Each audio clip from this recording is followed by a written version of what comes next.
Hello tout le monde, on se retrouve aujourd'hui pour parler des sacoches bikepacking de la marque Brooks, la gamme Scape, que vous pouvez voir là sur mon vélo et que je teste déjà depuis quelques temps. Je les ai notamment utilisées quand je suis descendu dans le Gers pour livrer la tenue Bicycle Line et je vous le dis de suite, c'est plutôt une bonne surprise. Voilà, mon avis va être plutôt positif sur ces sacoches, même s'il y a des petites choses qui me plaisent moins. Donc on va voir tout ça dans cette vidéo. Déjà d'un point de vue général, parlons de chiffres, enfin plutôt ne parlons pas de chiffres, parce que je n'ai pas retenu les chiffres, surtout ce qui concerne les prix. Je sais que ce ne sont pas les sacoches les moins chères du marché, loin de là. C'est peut-être pas tout à fait les plus chères, mais on est quand même sur des tarifs assez élevés. On est sur du matériel plutôt haut de gamme. De toute façon, Brooks se place en général assez haut dans ses prix. Aussi pour les selles qu'on voit souvent qui ne sont pas données. D'ailleurs, je sais que vous risquez de me poser des questions sur cette selle que j'ai là. Donc c'est la Cambium C13 avec rail carbone et tout ça. Je vous en parle 2 secondes. C'est très souple, c'est plutôt confort. Et j'ai encore un peu de mal à savoir si vraiment ça me plaît pas. Enfin, j'ai fait quand même des sorties de jusqu'à 250 bornes avec et c'est pas mal. Le seul truc que je peux vous dire, c'est que le revêtement, là, il est un petit peu abrasif et du coup, ça a tendance à bouffer un petit peu le fond des cuissards. Bref, des produits qui ne sont peut-être pas les plus abordables, mais franchement, la qualité est là. Et toujours en parlant de chiffres, je n'ai pas non plus retenu les dimensions de chaque sacoche. Si ça vous intéresse, vous irez checker les fiches produits, ça sera le plus simple. Maintenant, pour ce qui est du style, je sais pas ce que vous en pensez, mais moi, en fait, j'aime beaucoup. Et pourtant, au départ, quand je voyais les photos et tout, j'étais pas convaincu que ça allait me plaire, surtout ce coloris un peu vert qu'ils appellent mud. Pour eux, la boue est verte. Peut-être qu'en Angleterre, voilà, c'est comme ça, c'est vert. Mais franchement, en fait, je trouve ça classe. Ça doit être la classe à l'anglaise. Et ce vert, il passe très bien, en tout cas sur mon cadre noir. Ça fait vraiment un bel ensemble de sacoches. Je trouve que ça a du style. Maintenant, si j'avais eu un cadre de vélo rouge, je ne suis pas convaincu que ce verre il passe si bien et c'est là que la bonne nouvelle, c'est que maintenant ils font les sacoches aussi en noir. En ce qui concerne les matériaux, on est franchement sur quelque chose de qualitatif. Le plus gros est fait dans cette espèce de toile tissée qui est enduite à l'intérieur pour la résistance à l'eau. On a des petits éléments en alu par-ci par-là, on a du zip étanche. Enfin, franchement, ça fait beau, ça fait solide. D'ailleurs, c'est solide. Enfin, en tout cas, moi, j'ai pas eu de soucis. Et vraiment, ce sont des belles sacoches. Allez, on attaque devant par cette sacoche de 3 litres que j'aime beaucoup. Ça, c'est un type de sacoche que je trouve vraiment pratique. Et celle-ci, je la trouve bien réalisée. Alors, dessus, qu'est-ce qu'on retrouve? On retrouve déjà de la crasse, parce que oui, je nettoie pas trop mes sacoches et je fais pas semblant de les essayer. On a le logo Brooks qui, lui, est réfléchissant. Ça, c'est valable pour les différentes sacoches. On a ici un rabat par-dessus le zip qui est étanche. Donc tout ça, ça offre quand même une bonne résistance à l'eau. Déjà, la toile, comme je disais, est bien résistante. Franchement, ce sont des sacoches qui tiennent bien sous une averse. Moi, j'ai pas eu de soucis.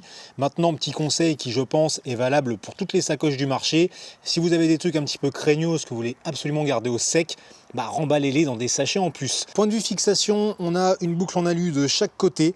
Donc c'est pas mal, c'est simple, c'est efficace, mais j'aurais préféré des boucles rapides à clipser qui pourraient se déclipser plus rapidement. Du coup, si on veut retirer la sacoche, bon là ça va quand même assez vite, vous voyez, juste à tirer dessus, ça se desserre. J'avais un peu peur que ça se desserre aussi en roulant, mais moi j'ai pas eu de soucis. Par contre, quand j'avais fait The Store Bikepacking avec Jérôme, lui il avait cette sacoche là, et dans les 10 premiers kilomètres, il a une boucle qui s'était barrée. Après, je pense qu'il avait un peu trop chargé la sacoche, mais bon, voilà, moi j'ai pas eu de problème. Sous les boucles, ils ont mis des petits renforts comme ça, donc ça c'est sympa. Et on a aussi sur d'autres sacoches, ça permet de protéger le matériel qui est en dessous pour pas abîmer. Et puis là, on a un spacer en mousse, donc ça permet d'écarter un peu la sacoche pour pas comprimer les câbles. Et puis vous avez un 3e point d'attache juste ici, vous pouvez en régler un petit peu la hauteur, et puis ça vient se passer autour du cadre. Là, ça se fixe avec un velcro, et comme ça stabilise toute la sacoche. Là, de chaque côté, on a un passant comme ça, et puis on en a 3 sur l'avant, donc ça permet de mettre des accessoires type une petite lampe ou une sacoche qu'on verra tout à l'heure.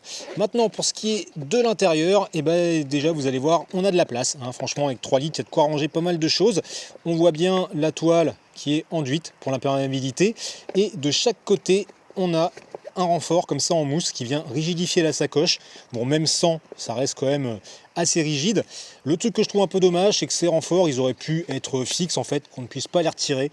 Moi, je me suis rendu compte de leur présence parce que j'en ai un qui avait bougé. Autrement, j'aurais peut-être pas fait gaffe. Mais voilà, franchement, cette sacoche, très très bien. On enchaîne ici avec cette sacoche d'un autre genre que je trouve très pratique. En plus, celle-là, elle a une contenance assez généreuse de 1 litre. On a toujours le logo réfléchissant. De chaque côté, une petite poche filet pour ajouter des trucs à l'extérieur. En dessous, le petit trou pour évacuer la flotte au cas où. Et au-dessus, un truc que je trouve génial, c'est leur système d'ouverture à une main. Alors si je me souviens bien, hop, on tire sur l'élastique pour fermer, on tire sur la boucle pour ouvrir. Franchement, c'est pas mal. Bon, après, bien sûr, avec le soufflet, en fonction de ce qu'on met dedans, c'est plus ou moins accessible, surtout quand, comme moi, on a les prolongateurs au-dessus, mais c'est vraiment bien foutu. Pour la fixer au vélo, on a une sangle velcro là qui vient se mettre au niveau de la potence, donc on peut régler la position. Une autre sangle velcro qui vient se mettre ici sur le cintre. Et en dessous, on a une petite sangle qui vient passer autour du cadre. Alors celle-ci, elle a quand même un petit inconvénient. Alors le truc bien, c'est qu'ici, c'est une boucle rapide. Mais l'inconvénient, c'est que l'excédent de la sangle, il se balade. Ils ont juste mis un petit morceau d'élastique pour le coincer. Mais ils auraient pu mettre des petits trucs de velcro, comme on va voir après. Enfin, ils auraient pu faire mieux sur ce truc-là. On passe ici à la sacoche Top Tube, qui est la sacoche que j'installe sur tous mes vélos. Mais là, celle de chez Brooks, elle m'a moyennement convaincu. Je trouve que c'est pas leur plus grande réussite. Déjà, je suis pas hyper fan du format. Elle est assez haute, pas très large. De base, je me suis dit que ça serait pas très stable sur le vélo. Et en effet, on peut voir que ça bouge un peu. Alors ça dépend peut-être des cadres, ça dépend de comment on arrive à la serrer. Il y a des fois, j'ai mieux réussi que d'autres. Là, vous voyez, ça gigote un peu. Alors en roulant, c'est pas gênant, sauf si vraiment on tape dedans qu'elle vient se mettre comme ça. Mais bon, voilà, déjà petit point négatif de ce côté-là. Pour ce qui est de la fixation, on a deux sangles velcro qu'on peut régler selon 3 positions. Alors les sangles velcro, ce sont les mêmes que celles-ci. Franchement, elles sont bien, elles sont solides, bien foutues, donc là-dessus, il n'y a pas de problème. Et puis, on en a une autre sur l'avant, là, qui vient se mettre sur le pivot. Ici, on a la tirette pour ouvrir le zip étanche et accéder au contenu de la sacoche. Et d'ailleurs, les tirettes, je ne vous ai pas encore trop montré, mais ils ont mis comme ça des petits trucs en plastique. Et je trouve que c'est hyper agréable à utiliser là pour ouvrir comme ça les zips. Et ici on peut voir que le curseur il a un petit logement pour le protéger de la flotte, donc là-dessus franchement c'est cool. L'intérieur, on a 0,9 litres de contenance, mais je trouve que c'est pas hyper accessible. Comme je vous ai dit, la sacoche elle est pas très large, on a les côtés qui sont assez rigides là, ce qui est quand même une bonne chose, mais voilà, du coup on a un peu de mal à l'ouvrir, à voir ce qu'il y a dedans, surtout quand on est en train de rouler.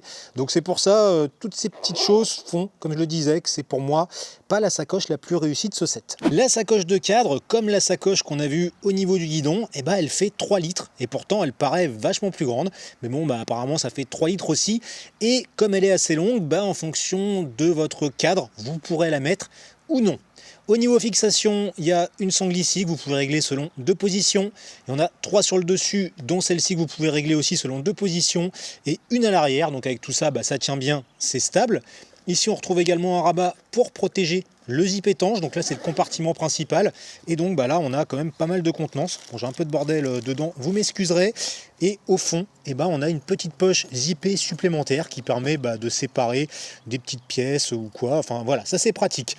Sur l'avant, élément que je trouve très important, on a un passe-câble. Donc là, moi j'ai le câble de ma lampe qui sort.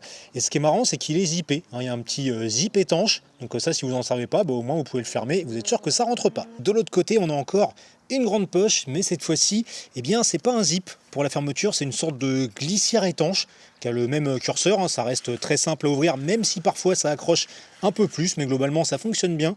Et donc là, on a une poche qui fait toute la longueur, mais qui est plus plate, qui va être, je pense, encore plus résistante à l'eau et qui va être faite plutôt pour mettre, je sais pas, son smartphone, ses papiers, son pognon, une carte. Et on peut remarquer aussi juste là qu'il y a un petit passe-câble qui passe du compartiment principal à celui-ci. Donc vraiment, dans cette sacoche de cadre, moi je la trouve bien foutue. Concernant la sacoche de selle, là on a du bon et du moins bon. Donc déjà, c'est une sacoche en 2 parties. Vous avez un harnais plus un dry bag. Ça, c'est quelque chose que je trouve bien parce que ça vous permet en fait de retirer le dry bag pour accéder à vos affaires sans que ce soit fixé au vélo. Donc comme ça, vous risquez pas de le faire tomber. Vous pouvez emmener le tout plus loin. Enfin bon, bref, vous voyez. Donc ça, c'est cool. Au niveau de la fixation du harnais sur le vélo, donc on a ici 2 sangles velcro avec des petits passants en alu, des petites protections là pour éviter que ça frotte sur les tiges de selle. Donc encore une fois, quelque chose de qualitatif, quelque chose qui fait solide. Et puis on a ici des sangles qui passent dans les rails de selle avec une boucle rapide. Et comme ça, la partie basse vient se clipser dedans. Le truc de réglage ici, hop, vous tirez dessus, ça le déverrouille. Ça permet de desserrer, resserrer un petit peu comme vous voulez. Suffit ensuite de reverrouiller. Et puis là, il y a un petit truc velcro pour enrouler l'excédent et éviter que ça se balade. Ce qu'ils auraient dû faire sur la sacoche devant tout à l'heure que je vous ai montré. Sur le dessus, il y a un renfort pour pas que ça frotte au niveau des rails de selle. Et puis ici, vous avez encore des petits anneaux où vous pouvez fixer des accessoires, notamment une sacoche dont on reparlera après, mais surtout pour fixer le crochet en alu qui est au bout de la sangle qui part du dessous du harnais et qui vient maintenir le tout avec le dry bag. Alors ça, c'est pas mal, ça tient. On a aussi le petit truc velcro pour enrouler l'excédent. Et puis avec, on a une pièce en plastique qui est fournie. Là, je trouve ça un petit peu étrange. Donc ça, ils disent qu'il faut la mettre. Ça permet de freiner la sangle, enfin de la bloquer. Et en fait, le truc qui est très con, c'est que c'est pas solidaire de la sacoche. Donc c'est le genre de connerie que vous avez vite fait de perdre si vous oubliez de le remettre dessus. Donc ça a l'air de tenir quand même, hein, si vous ne mettez pas ce truc en plastique. Mais par sécurité, ils recommandent de le mettre. Donc perso, je préfère le mettre et j'ai pas essayé sans, il est vrai. Ensuite, sur cette sangle, vous avez ici de quoi fixer un éclairage. Alors il y a 3 positions, si je me rappelle bien. Et je trouve que c'est un petit peu bas. Vous voyez, là, mon éclairage, il pointe limite vers le bas. Je pourrais le mettre là, mais pareil, je trouve que c'est pas très haut. Souvent, ça peut venir se cacher aussi derrière la fermeture du dry bag. Donc là, je trouve qu'ils auraient pu faire mieux. Toujours quand on va en dessous, on peut voir par ici un petit trou pour évacuer la flotte. Et vaut mieux parce que quand on roule sous la pluie, il y a de la flotte qui peut venir se mettre sur la partie basse du harnais. C'est pas gênant parce que le dry bag est totalement étanche.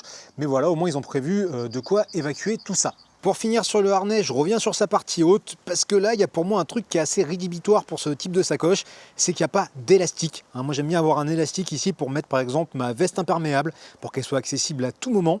Là, il n'y a pas. Alors, j'ai quand même réussi l'autre jour à mettre ma veste. En fait, je l'avais mis en dessous, entre le dry bag et le harnais. Ça tenait avec ça. Ça se fait, mais je trouve que c'est pas l'idéal. Donc au lieu de leur espèce de truc où on peut remettre une petite sacoche accessoire, j'aurais aimé cet élastique. Maintenant, avant de vous montrer un peu le dry bag, juste une question de stabilité. Vous voyez, au début, je me suis dit que cette sacoche, elle allait vraiment bouger dans tous les sens. Et au final, en roulant, on la sent pas. Franchement, c'est agréable à utiliser. Donc là-dessus, il n'y a pas de souci.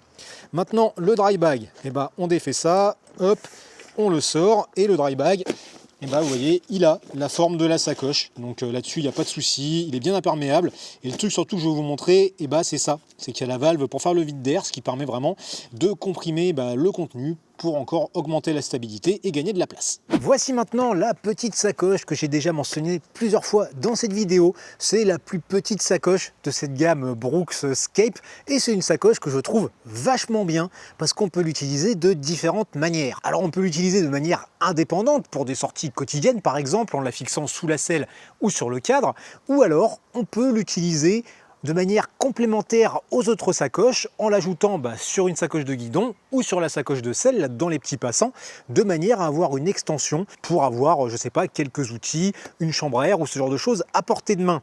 Le format de cette sacoche, là qui est rectangulaire, moi je le trouve hyper pratique justement pour ranger une chambre à air, un chiffon, quelques outils, enfin un petit peu ce qu'on veut. Franchement, j'aime beaucoup. C'est une sacoche qui est pas grosse, qui est pratique. On a une sangle velcro encore une fois qui est quali, avec un passant en alu. C'est renforcé comme ça de chaque côté.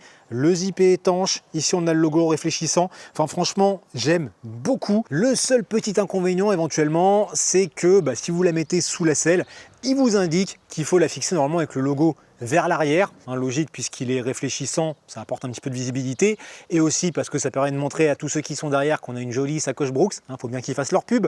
Le truc c'est qu'en faisant ça, du coup le zip il est côté tige de selle, donc pour y accéder il faut décrocher la sacoche du vélo. C'est pas long, c'est pas compliqué, c'est pas non plus compliqué à remettre, mais bon voilà, c'est le petit point négatif. On pourrait éventuellement la fixer avec le zip vers l'arrière, mais de toute façon, c'est pas forcément très simple à manipuler quand c'est accroché.